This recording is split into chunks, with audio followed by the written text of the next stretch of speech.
C'est tellement beau, une haie de cèdre dans un aménagement paysager. Ça sert de clôture naturelle, puis en plus, ça sent tellement bon juste après la taille.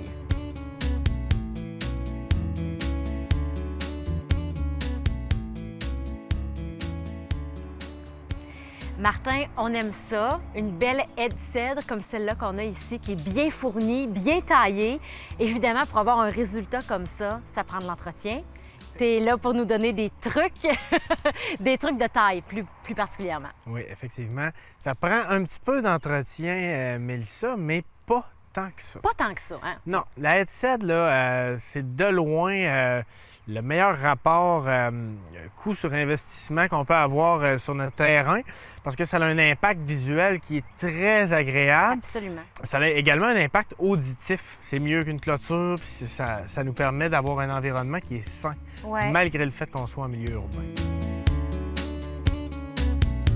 Les soins sont pas très grands, mais il y a une particularité, c'est qu'ils doivent être exécutés dans la bonne fenêtre.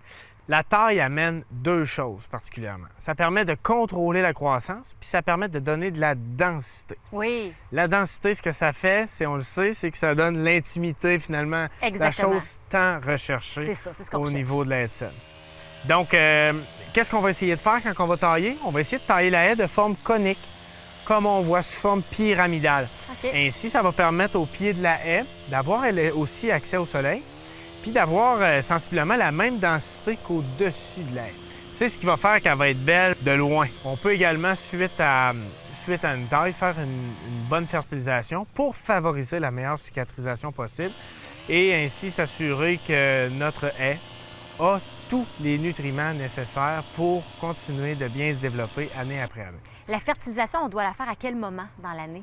Il y a deux périodes propices pour la faire, soit en saison printanière, soit en période automnale. Lorsque c'est des haies en bas âge, on va vraiment favoriser les haies, la fertilisation de façon printanière. Mais sinon, plus la haie gagne en maturité, moins ça a d'importance. On peut favoriser aussi bien à l'automne. Puis pour la taille, il y a une période dans l'année également où c'est favorisé de faire la taille. À quel moment? C'est à la mi-été. Donc, à la mi-été, là, je vous dirais entre juin puis mi-septembre environ, c'est la période idéale pour avoir tous les bénéfices de la taille au niveau de la haie de cèdre. Et c'est encourageant quand on voit quelque chose comme ça, juste à côté de nous. Je te remercie beaucoup, Martin. Ça fait plaisir.